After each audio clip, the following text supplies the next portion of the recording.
Hi there, Chris here. I wanted to circle back about the little clip-on macro lens that I showed in Mini-Lock Monday, this last video. And what I said, it would be really good for impressioning, so I thought I would give it a shot.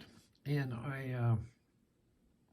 I used it to impression, and I didn't do it here. I did it outside on my work table, but this is kind of what it would look like, and we'll focus in on there. But you can see, let's see if we can get up. I need to move my camera just a little bit. How's that? That's a little bit better. Okay, so, all right, find the key. There's a key, and you can zoom in there.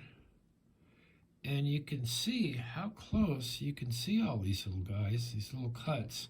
And that makes it's a game changer for me because I could never see the little marks after you go into the lock and wiggle it back and forth. So, very, very cool. And I did check on Red Team Tools, and they have their version, which I think is going to be even better than this one. This one is a 0.45 wide angle macro. Theirs is a, I believe, 0.100 or 100. And so it's going to be even closer. You're going to be able to see even better. So what I did a few things to make it easier because I'm just beginning with this. I have hand-filed keys before, but I've hand-filed them with this thing in the little carrier, where you can put it in and see how high the pins are, and then take it out, a little more filing, put it back, and do it that way. But here we are impressioning.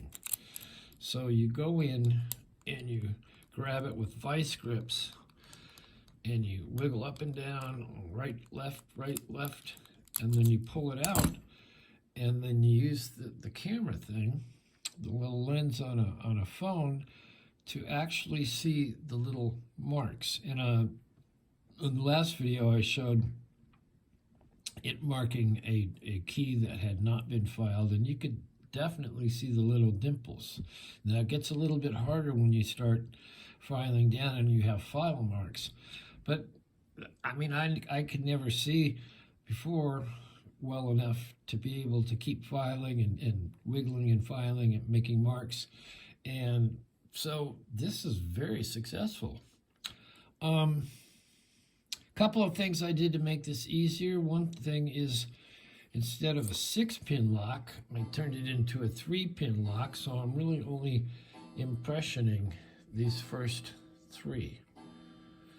So, and that, that's it's very time consuming to do 6. I would say start out with a 4-pin lock, or maybe a 5-pin, and then as you get better and faster, go into like a 6-pin. And this is a pretty simple key to work with. It's brass. It files very quickly.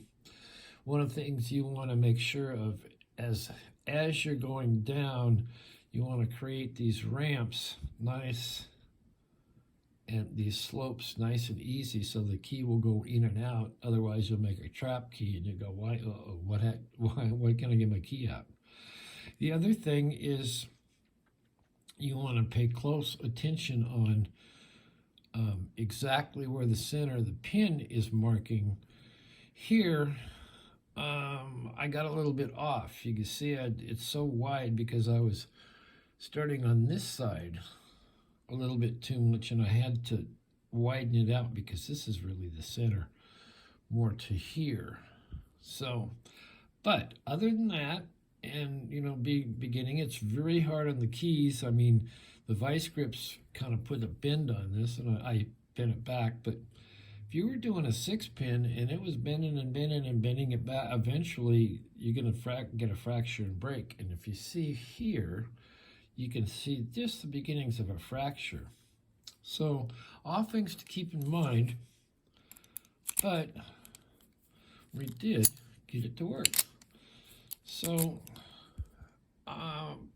like I said, this little clip-on thing, This little clip-on guy is a game changer for me because I could never see it before. Now I can see it.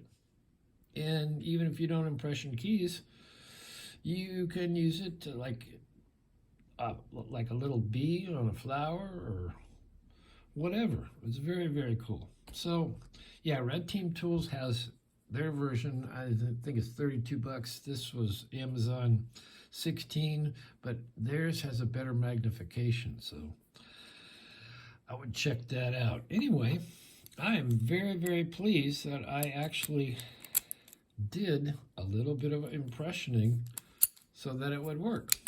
All right, that's about it. Thanks for watching. Hit the like, subscribe, leave a question or a comment, and we will see you next time.